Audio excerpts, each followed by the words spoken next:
Assalamualaikum warahmatullahi wabarakatuh. Perkenalkan, nama saya Atifah Nurrahman MD dengan NIM H671231016 dari Program Studi Sistem Informasi Angkatan 2023. Nah, pada kali ini kita akan memulai perjalanan untuk mengeksplorasi mengenai business intelligence. Nah, di pertemuan pertama itu kita mempelajari pengenalan konsep dan tujuan dari business intelligence itu sendiri. Nah, kita mulai dengan pertanyaan yang sederhana. Kita bayangkan kita adalah seorang manajer e-commerce besar, di mana setiap hari itu ada jutaan pelanggan yang berinteraksi langsung dengan platform yang kita miliki. Ada data yang mengalir dari berbagai sumber seperti transaksi penjualan, perilaku browsing, feedback pelanggan, ada data media sosial, dan lain sebagainya. Namun, jika kita tidak mengorganisir dan menganalisis data ini dengan baik, informasi-informasi yang dapat kita peroleh dari data ini itu hanya akan menjadi sebuah noise yang tidak bermakna. Nah, disinilah peran BI atau Business Intelligence itu masuk, di mana Business Intelligence itu merupakan sebuah seni dan juga sains mengubah data mentah menjadi sebuah wisdom yang dapat menggerakkan bisnis yang kita miliki ini agar lebih baik ke depannya atau lebih maju lah. Nah, di sini apa sih itu business intelligence? Nah, business intelligence itu merupakan proses pengumpulan, integrasi, analisis, dan presentasi informasi bisnis yang mengubah data mentah menjadi pengetahuan yang dapat ditindaklanjuti untuk mendukung pengambilan keputusan strategis dan juga operasional. Nah, apa saja elemen kuncinya? Di sini elemen kuncinya itu pengumpulan data. Pertama, pengumpulan data. Di mana di pengumpulan data ini kita mengakumulasi data dari berbagai sumber, baik itu dari sumber internal maupun dari eksternal. Nah, yang kedua itu ada integrasi data. Kita menyatukan data dari sistem yang berbeda-beda. Terus yang ketiga itu ada analisis, mengekstrak insight dan pola dari data. Terus yang keempat itu ada visualisasi, di mana di sini menyajikan informasi dalam format yang mudah dipahami. Nah, terus yang terakhir itu ada pengambilan keputusan, di mana mendukung keputusan bisnis yang lebih baik dan juga cepat. Di sini, apa sih tujuannya BI? Tujuan BI itu yang pertama, untuk mengidentifikasi peluang bisnis baru. Maksudnya seperti apa? Nah, peluang bisnis baru itu dengan menganalisis data historis dan juga tren pasar. Nah, di sini itu kita dapat menemukan segmen pelanggan baru, terus kita bisa temukan juga product opportunities atau bahkan distribution channel yang belum dimanfaatkan gitu. Nah, terus yang kedua itu meningkatkan efisiensi operasional, di mana kita dapat mengidentifikasi bottleneck dalam proses. Terus kita bisa mengoptimalkan supply chain atau mengalokasikan resources lebih efektif berdasarkan dengan dari data yang kita punya. Contohnya kita menjual sebuah barang. Kita jual kopi dan teh.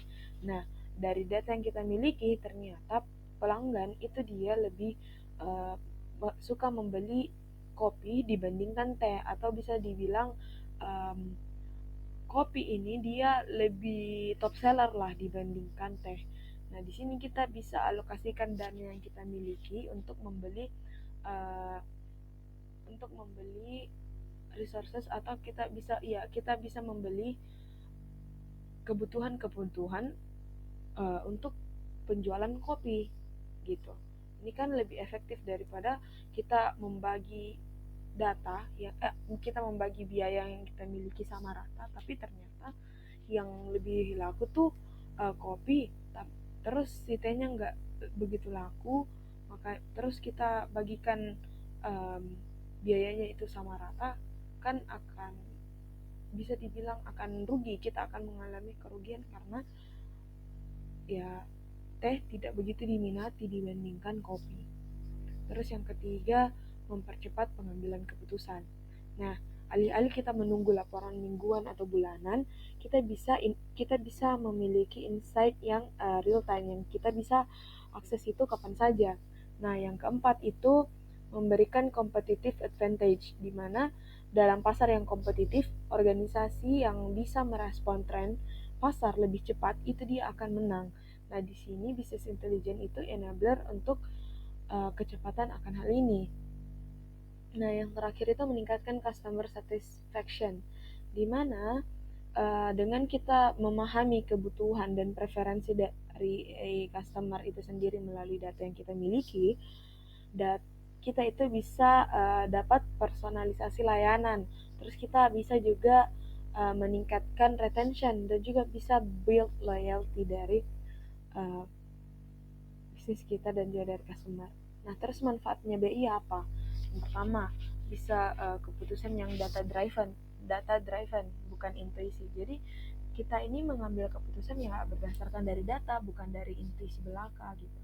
Terus ada di sini ROI yang terukur dan jelas. Nah, terus transparansi operasional, terus ada deteksi tren pasarnya lebih cepat, adapun pengurangan biaya operasional seperti yang saya bilang tadi. Kalau misal kita ternyata yang lebih laku itu kopi dibandingkan teh, ya kita alokasikan dana kita lebih banyak di kopi, jadi kita tidak mendapatkan kerugian yang besar di teh gitu kalau tidak laku, karena kan pasti ada masa expirednya gitu kan. Terus masa expired dari bahan baku yang kita miliki gitu. Terus ada peningkatan revenue. Nah, terus selanjutnya siapa saja yang menjadi stakeholder dan pengguna BI? Sejujurnya yang menjadi stakeholder atau pengguna business intelligence ini ya untuk semua orang dalam sebuah organisasi atau perusahaan gitu. Kenapa? Karena ya semua orang yang berada dalam naungan organisasi atau perusahaan itu membutuhkan business intelligence supaya kerja-kerjanya itu dia lebih cepat dan juga efisien. Nah, tapi penggunaan dari business intelligence itu tentu berbeda-beda gitu. Nah, kita bisa lihat di kelas yang eksekutif atau di kelas C-level ini yang CEO, CFO, CMO. Di sini mereka kan itu menggunakan BI untuk strategic making atau strategic planningnya gitu kan. Dimana mereka itu bisa lihat dashboard exact yang menampilkan KPI utama dari seluruh organisasi atau perusahaan. Nah, terus kita bisa lihat di level middle management, di mana seorang sales manager itu bisa mungkin menggunakan BI untuk melihat performa penjualan per region. Nah, di sini itu mengidentifikasi top performers atau memperkirakan apakah mereka itu akan mencapai target bulan ini atau tidak. Nah, seorang inventory manager itu menggunakan BI untuk memonitor stock levels, nah, memprediksi demand dan juga mengoptimalkan ordering. Di level operasional, business analyst itu dia menggunakan business intelligence untuk deep dive analysis, investigasi anomali, atau melakukan hipotesis testing. Dan ini penting untuk diingat. Kenapa? Karena dalam era modern saat ini, bisnis user sendiri itu bisa membuat basic analytics melalui self-service BI tools. Ini itu merupakan sebuah transformasi yang besar, karena pada dulu itu pada awalnya yang dapat melakukan ini itu hanya seorang IT spesialis gitu. Tapi sekarang customer pun yang sekarang ini ya bisa dilakukan self service gitu menggunakan business intelligence tools. Dan apa saja sih toolsnya itu akan dibahas di selanjutnya. Nah, di sini business intelligence key performance indicators. Nah, tadi kan saya sempat singgung KPI. Apa sih KPI itu? Jadi key performance indicator. Nah, di sini yang KPI yang dimonitor, kalau di bagian finansial KPI itu ada revenue, ada profit, cost per unit, ada ROI. Nah, kalau di bagian customer KPI apa saja yang bisa dimonitor. Itu ada customer satisfaction, ada revenue rate, ada retention rate, ada customer lifetime value. Nah, kalau di bagian operasional KPI ya bisa kita ukur dari efisiensi, throughput, terus quality rate. Nah, terus kalau di bagian strategic KPI itu ada market share, growth rate, ada competitive position gitu. Nah, di contoh penerapan BI pada e-commerce itu pertama, contohnya nih kayak di bagian conversion rate, di mana pembelian atau jumlah total pembelian itu dibagi dengan total pengunjung lalu dikalikan 100%. Jadi contoh pertanyaannya kayak gini, berapa persentase pengunjung yang benar-benar membeli gitu kan. Nah, jika kita punya 100.000 pengunjung dengan 1.000 per case, conversion rate-nya ini kan hanya 1% industri. Ya, 1% industri average untuk 1%. Nah, industri average untuk e-commerce itu 2-3%. Jadi 1% ini berarti itu ada ruang untuk improvement. Nah, contoh lainnya itu kayak cart abandonment rate, dimana abandoned carts per total carts. Nah, persentase orang yang menambahkan item ke keranjang tapi tidak menyelesaikan transaksi. Jadi itemnya itu hanya tertinggal di keranjang, belum dilanjutkan untuk transaksi. Nah, rata-rata e-commerce itu dia memiliki 70% cart abandonment rate. Nah, ini itu peluang besar untuk improvement melalui kita bisa email reminders atau optimasi checkout proses atau personalized offers.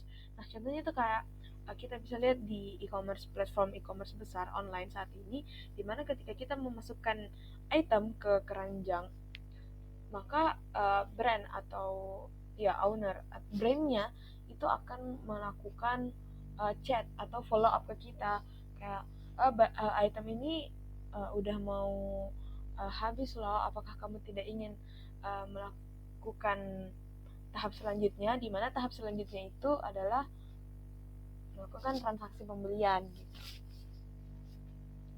Selanjutnya di pertemuan kedua itu ada peran manfaat arsitektur business intelligence. Bagaimana peran business intelligence dalam mengambil keputusan? BI itu kan mengubah data mentah menjadi wisdom yang mendorong keputusan strategis. Di sini ada piramid DIKW, di mana DIKW, data to collect, information to know who, what, where, etc. Nah, knowledge to know how. Knowledge ini to know how. Kita di sini tuh mau tahu bagaimana. Terus wisdom to know why, dan ini kita tahu kita sini kayak kenapa gitu kan artinya. The wisdom to know what to collect. Nah, di sini kita lihat di bagian paling bawah atau di bagian data itu kan di sini tuh ada ini tuh angka-angka mentah transaksi kasir, terus log server, contoh datanya kan kayak transaksi kasir, log server atau data sensor. Nah, ini itu sendiri itu tidak bisa melakukan apa-apa data-data ini. Jadi di sini ada BI information. Di sini itu dia bertugas untuk memanjat piramida ini, di mana mengubah data mentah tadi itu menjadi informasi, lalu menjadi knowledge, lalu atau wawasan, lalu nanti ada wisdom. Nah, tanpa business intelligence, perusahaan itu bisa hanya dapat menimbun data di dasar piramida di bagian bawah ini tanpa pernah mencapai puncak, yaitu wisdom atau keputusan strategis. Jadi piramida ini itu dia merupakan framework fundamental di dalam business intelligence. Kayak tadi kan yang kusebutkan tadi, kayak misal ada di log server atau kayak kasir, data-data dari kasir. Nah, contoh gini, kita punya tabel spreadsheet kan dengan 1 juta baris yang berisi transaksi penjualan. Ada dari tanggal, ada produk, ada jumlah, terus ada customer. Nah, data mentah ini itu tidak berguna apa-apa kalau kita tidak memanfaatkannya. Nah, di sini kita butuh informasi seperti berapa total penjualan bulan ini, produk mana yang paling laris. Nah, ini kan merupakan sebuah informasi yang ingin kita dapatkan, pertanyaan untuk informasi yang ingin kita dapatkan. Nah, tapi untuk hal ini saja itu belum cukup. Kenapa? Karena kita membutuhkan knowledge to know how gitu. Nah, jadi kita memerlukan yang namanya understanding atau pemahaman yang lebih mendalam. Contoh, mengapa sih produk X ini itu dia menjadi top seller gitu? Apakah karena produk X ini itu dia pricing kah atau promosinya lebih mantap dibandingkan produk-produk yang lain, atau karena customer segmen tertentu? Nah, untuk menjawab ini itu kita membutuhkan analisis dan pattern recognition atau pengenalan pola yang lebih sophisticated. Nah, di sini akhirnya wisdom itu merupakan sebuah ability untuk membuat keputusan strategis berdasarkan dari semua knowledge yang kita dapatkan. Nah, contoh berdasarkan insight yang tadi kan, produk X itu dia populer, ternyata dari yang kita dapatkan informasinya ternyata dia populer di kalangan young professionals atau young professionals. Kami jadi yang profesional itu kayak anak profesional muda. Nah, di sini kami akan fokus marketing di budget. Kami akan fokuskan budget kami untuk promosi dan atau melakukan marketing di segmen customer yang ini, yang professionals, dan kita akan mengembangkan produk varians yang sesuai juga dengan demografis ini tentunya. Nah, inilah yang BI lakukan, jadi kayak mengubah data A menjadi sebuah informasi A, menjadi sebuah knowledge A yang nanti akan kita lakukan pengambilan keputusan di wisdom. You know why? Nah, terus bagaimana tahapan proses pengambilan keputusan berbasis data? Pertama itu kan kita ada data collection, di mana kita kumpulkan data dari berbagai sumber. Terus ada data processing, di mana di sini cleaning, validation, integration gitu. Terus ada proses yang ketiga itu analysis dan insight. Kita menganalisis dan mendapatkan apa sih insight-nya gitu. Kita identifikasi pattern, kita juga bisa dapatkan tren di sini. Terus yang keempat ada decision making, memformulasikan strategi berdasarkan dari insights. Nah, yang terakhir itu ada action dan monitoring, di mana implementasi dan monitoring hasil. Nah, penting untuk diingat bahwa tahapan proses ini itu merupakan sebuah cycle, bukan linear proses gitu, merupakan sebuah cycle yang dimana itu akan berulang-ulang terus. Nah, dimana hasil dari step 5 atau action dan monitoring itu nantinya akan menjadi sebuah input dari step 1 berikutnya, yang dimana ini merupakan continuous improvement atau pengembangan yang berkelanjutan. Nah, di sini arsitektur business intelligence terdiri dari 4 lapisan utama. Ada data source, ada data integration (ETL) atau staging area. Nah, ada data warehouse, ada user interface atau dashboard. Nah, di sini itu di bagian data source ini itu kayak raw material dari business intelligence system. Nah, data bisa dari internal sources seperti ERP untuk financial data atau CRM untuk customer data atau operational database. Bisa juga dari external source, di mana seperti market research data, kompetitor analisis atau social media data.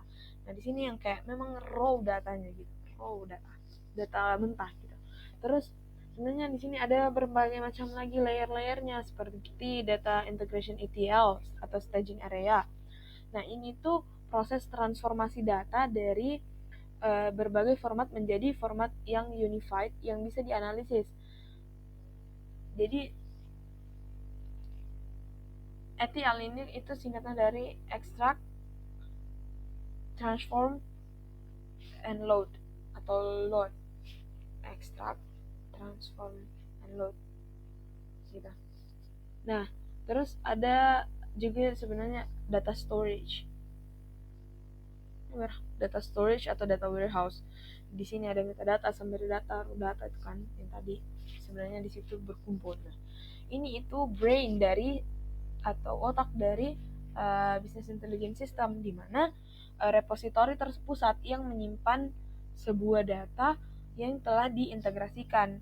Nah, data warehouse itu dioptimalkan untuk analytical queries, bukan operational transaction gitu.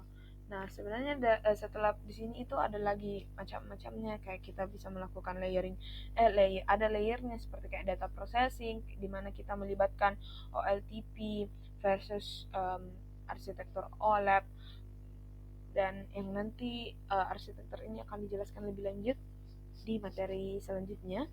Terus ada di bagian data analysis kayak machine learning, terus data mining untuk mengekstrak insight gitu. Kalau ada juga ada bagian data modeling.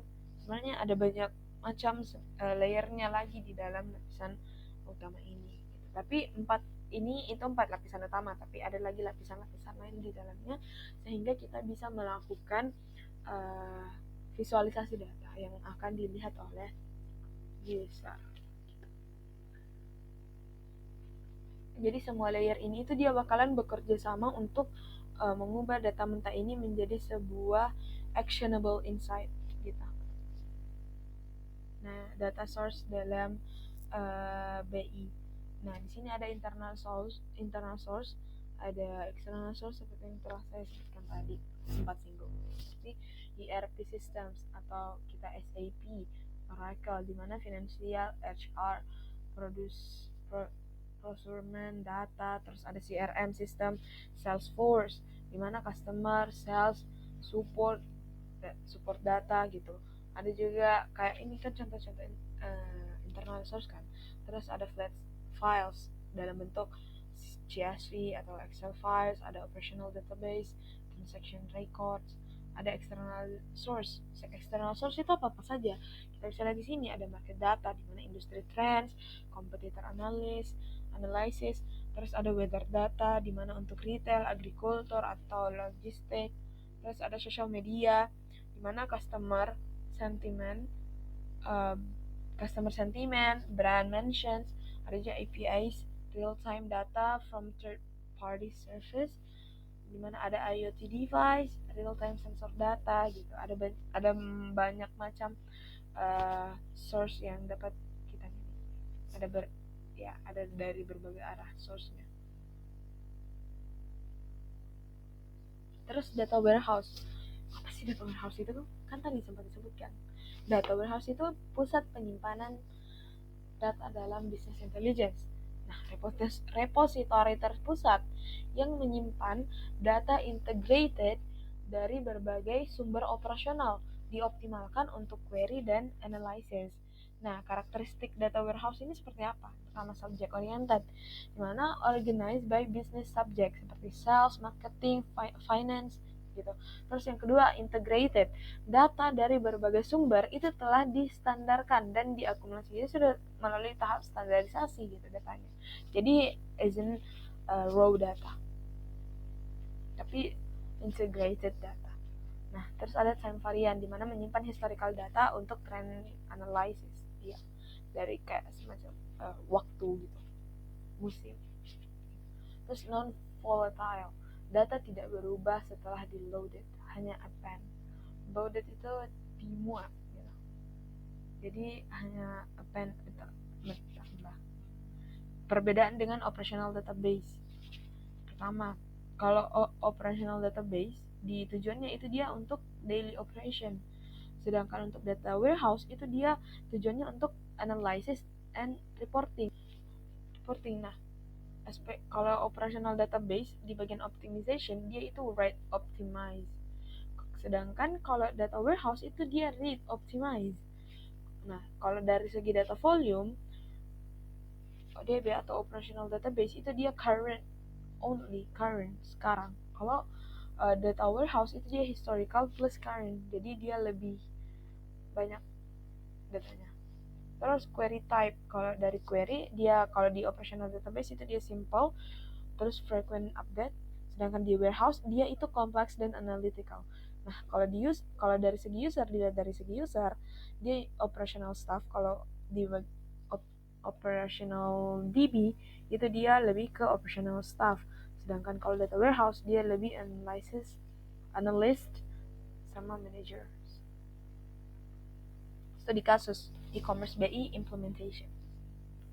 Nah, di sini tantangan bisnisnya seperti apa? Kita bisa lihat tantangan bisnis. Data overwhelm, siloed data. Misal nih kita punya sebuah mart gitu, dengan nama Electromart, di mana mengalami pertumbuhan data yang masif, yang sangat masif nih, dari 1 juta menjadi 100 juta pengunjung harian. Gitu. Namun, data tersebut itu tersebar di berbagai sistem yang tidak saling terkoneksi, atau ya, sehingga sulit untuk mendapatkan gambaran bisnis yang utuh. Apa sih solusinya? Nah, untuk mengatasi kendala data yang terpecah-pecah ini adalah dengan membangun sebuah infrastruktur ETL, di mana extract, transform, load, dan data warehouse terpusat. Nah, jadi melalui ETL ini, data dari berbagai sumber yang berbeda, seperti pembayaran, ada dari gudang, ada dari media sosial. Nah, itu bisa ditarik secara otomatis, dibersihkan, diseragamkan formatnya, dinormalisasikan, distandarisasi, agar konsisten datanya. Data yang sudah rapi tersebut itu kemudian disimpan ke dalam satu gudang data berbasis cloud atau Snowflake yang berfungsi sebagai sumber kebenaran tunggal atau single source of truth, dengan mengintegrasikan seluruh data ke dalam satu sistem yang terorganisir. Electromart itu tidak lagi menghadapi masalah data yang terisolasi dan dapat melihat performa bisnis secara menyeluruh dalam satu pintu. Jadi data yang awalnya terpecah-pecah itu bisa disatukan kembali dengan membangun infrastruktur ETL dan data warehouse tadi gitu. Ini pertemuan ketiga. Itu ada ETL, extract, transform, load, dan data warehouse. Kita bisa lihat di sini. Definisi ETL, extract, transform, and load, adalah proses menggabungkan data dari berbagai sumber ke dalam repositori pusat yang terbesar di satu yang disebut gudang data, seperti yang tadi kan contoh studi kasus tadi. Nah, ekstrak gimana, apa sih yang dilakukan di ekstrak? Gimana itu? Ekstrak mengambil atau retrieve data dari berbagai source system, berbagai macam. Source-nya itu bisa dari ERP, bisa dari APIs, bisa dari files, bisa dari web service, bisa dari databases, bisa dari CRM. Nah, terus metode yang digunakan apa? Metodenya itu bisa database queries, API calls, file uploads, gitu. Terus karakteristiknya seperti apa? Napkin untuk scale, handle missing connection, gitu. Ini lebih ke data mining gitu lah. Terus kalau transform, membersihkan, memvalidasi, dan mengubah format data. Operationnya apa? Data cleansing, data validation, mapping, aggregation, calculation. Terus quality checknya seperti apa? Kayak kita bisa null values, duplicates, outliers, and data type validation. Enrichment, menambahkan calculated fields, joining dengan dimension data. Terus load, gimana di load ini itu dia menyimpan data yang sudah ditransformasi ke target system atau data warehouse. Nah, metodenya apa saja? Jadi full load semua data, incremental load hanya changes data yang berubah, dan insert atau update, itu disebut update, insert gitu.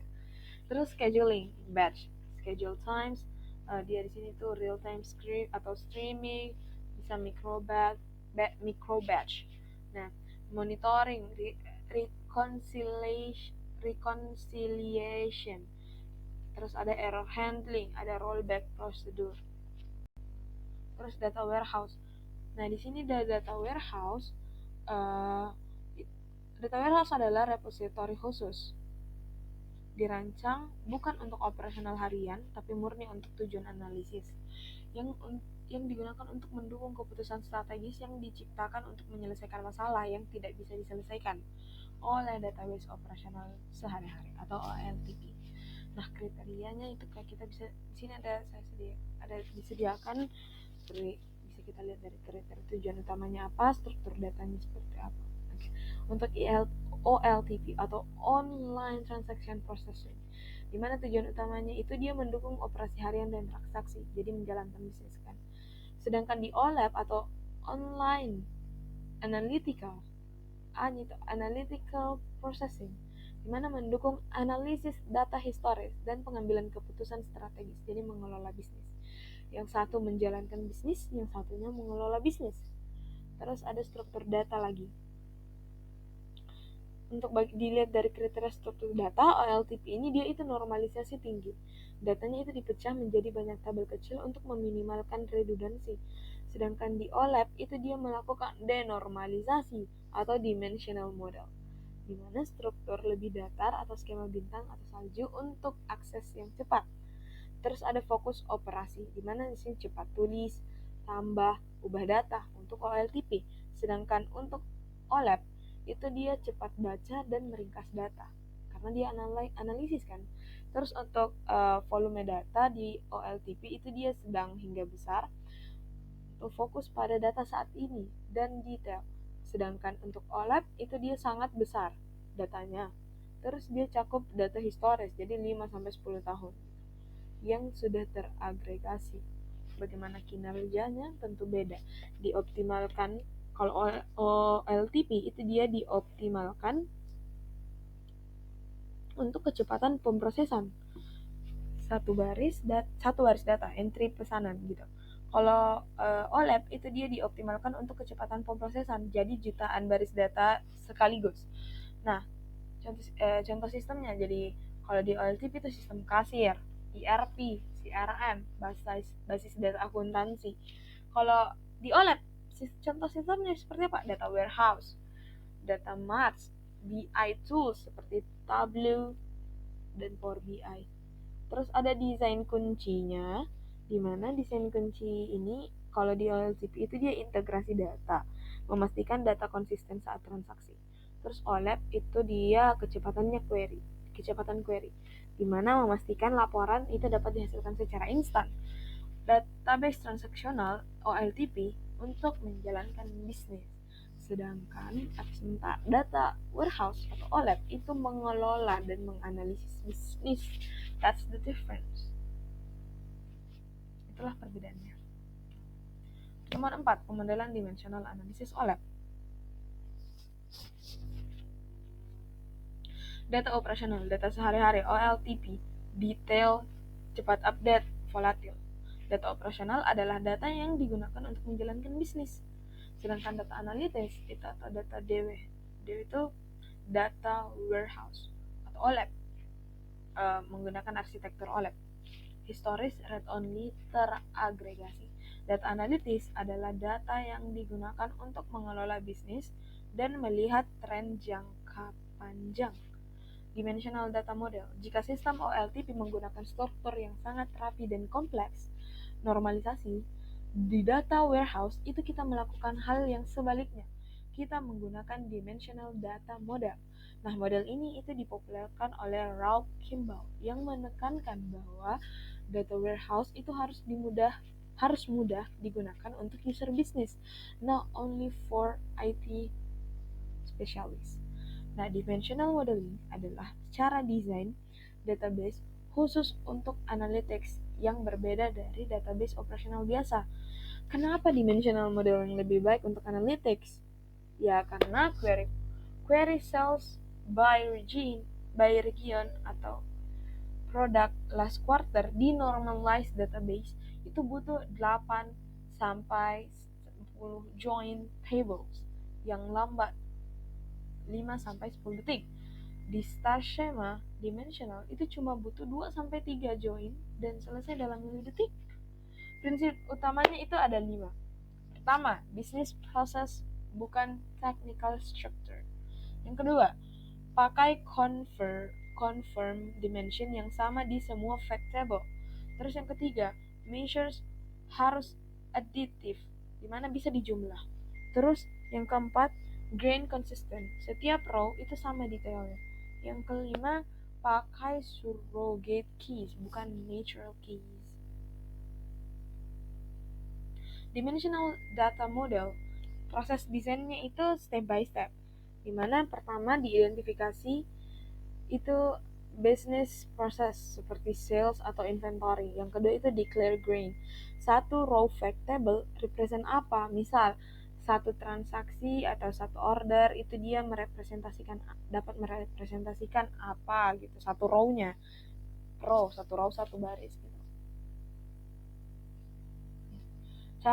Cari dimensions, who, what, when, and where. Terus yang keempat, tentukan measures. Angka apa saja yang mau dijumlahkan, yang disam.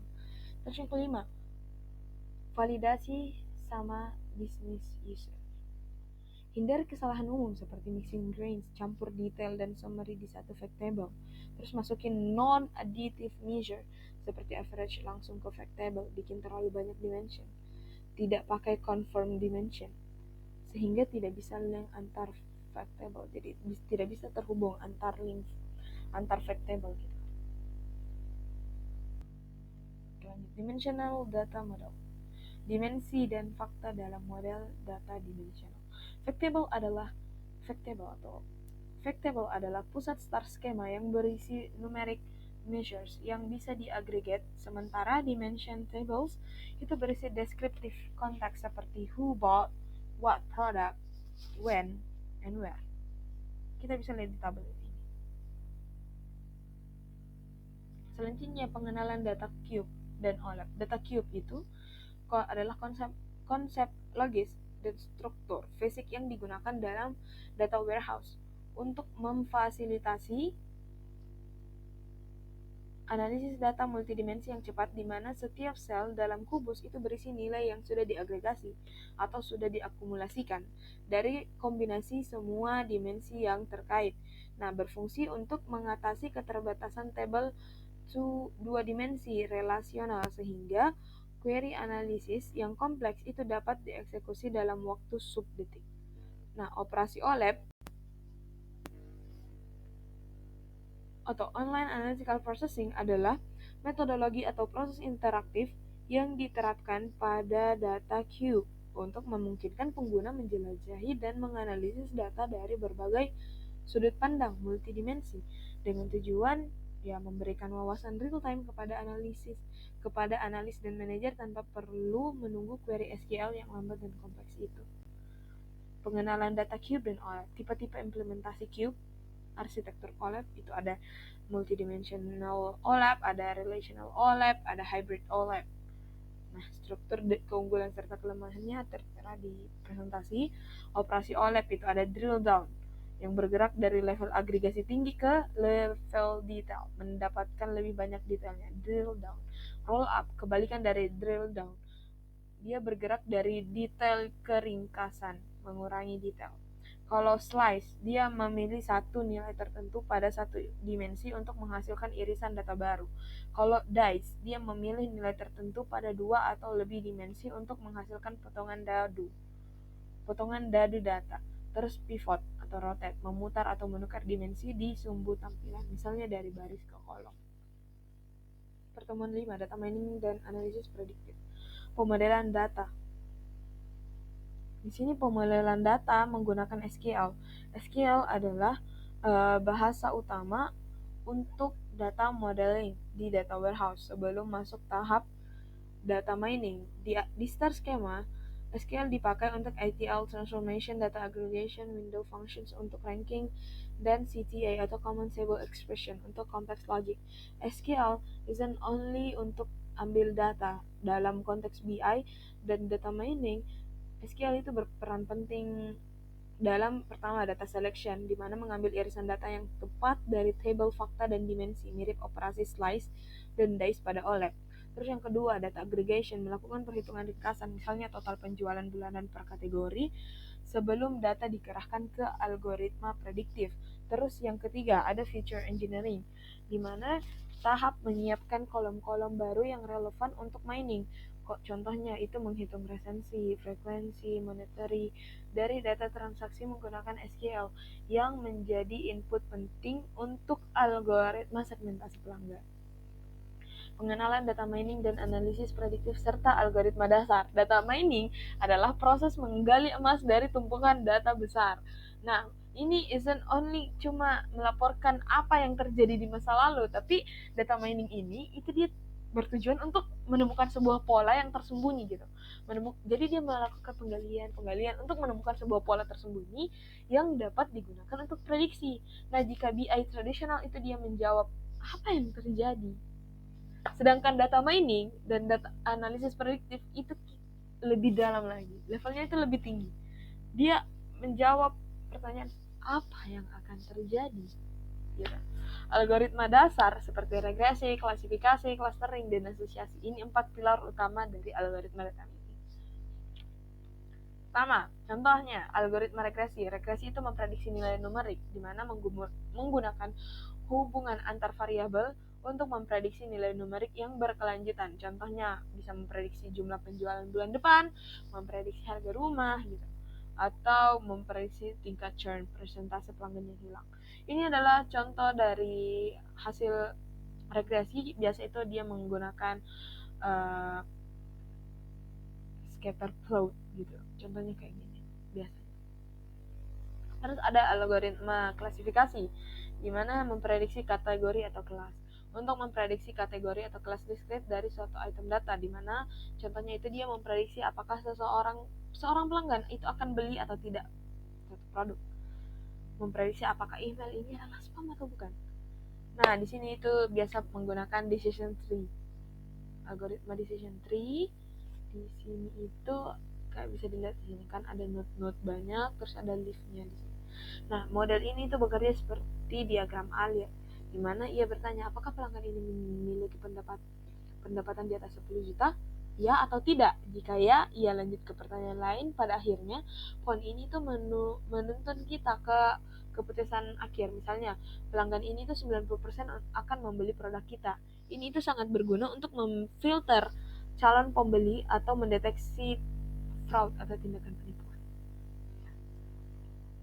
Jadi ada banyak cliff-nya gitu. Terus ini clustering atau segmentasi. Algoritma clustering seperti K-means itu teknik unsupervised learning yang dimana tujuannya untuk mengelompokkan objek data, misalnya pelanggan yang memiliki karakteristik serupa ke dalam grup atau cluster tanpa perlu label data sebelumnya. Untuk mengidentifikasi, contohnya itu mengidentifikasi segmen pelanggan baru secara otomatis, VIP loyal atau pemburu diskon. Ini kan ada warna hijau-hijau. Misal ini variabel yang warna pink ini dia itu VIP loyal. Oh, seperti ini ternyata kalau VIP loyal itu dia mengarah ke sini, dia lebih banyaknya begini. Biasa menggunakan seperti ini. Terus algoritma asosiasi atau iteran asosiasi. Begini kan hubungan gitu. Dimana menemukan pola di mana dua atau lebih item cenderung muncul bersamaan atau satu transaksi satu peristiwa. Contohnya kayak gini yang saya berikan di situ. Nah, contoh orang yang membeli popok atau susu, itu dia cenderung membeli roti. 75%-nya itu cenderung membeli roti. Misal lagi kita melakukan analisis.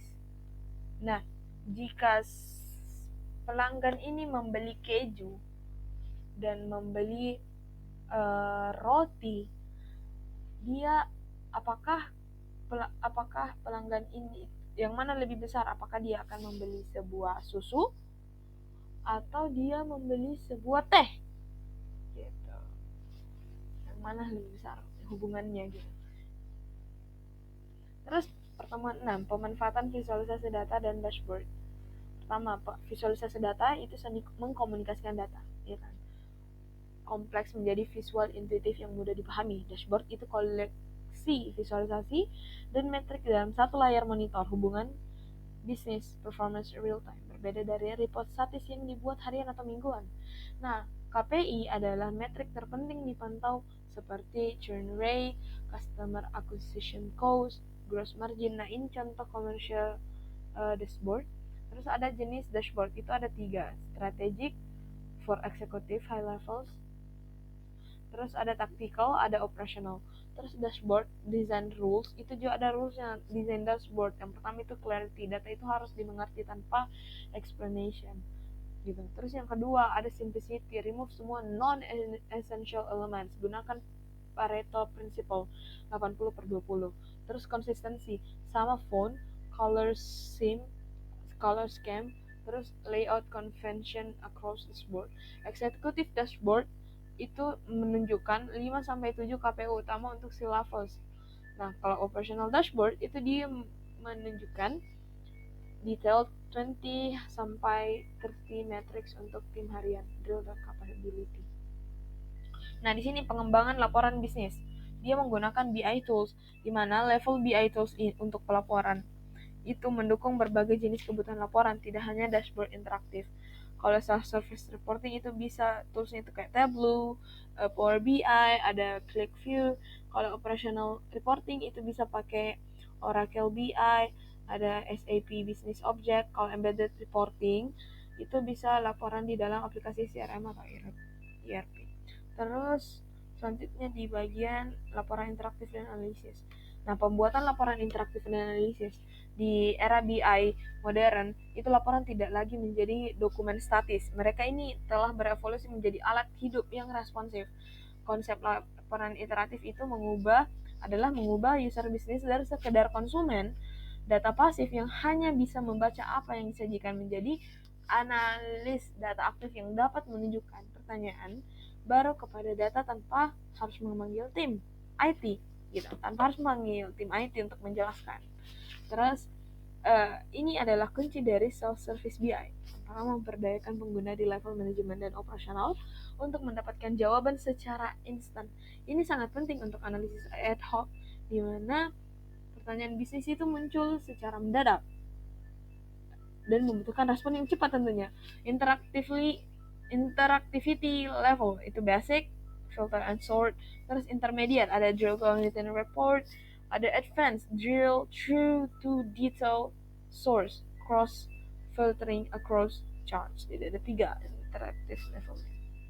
Terus operasi interaktif essential, ada drill down, filter slicer, ada cross filtering atau interactivity. Terus analisis yang didukung interaktivitas, analisis perbandingan atau benchmarking, cepat membandingkan A versus B. Terus analisis tren waktu, cepat mengubah periode waktu. Terus ada analisis anomali, mengidentifikasi data yang menyimpang secara real time. Nah, pembuatan laporan interaktif adalah tujuan akhir dari BI. Ini adalah titik di mana kecepatan pemrosesan data warehouse itu bertemu dengan keputusan bisnis yang gesit, memungkinkan eksplorasi data secara mandiri oleh pengguna. Nah, konsep pengembangan laporan bisnis menggunakan BI. Itu konsepnya itu bisa kita ini ada report development life cycle, di mana terutama yang kompleks mengikuti siklus tertentu yang kini banyak mengadopsi pendekatan Agile. Ada di sini tertera proses pengembangannya, terus struktur laporan yang efektif. Jadi itu laporannya itu harus dirancang untuk mengakomodasi kebutuhan stakeholder yang berbeda, terutama di bagian eksekutif tentunya. Nah, jadi ada aturan emas visualisasi dalam laporan.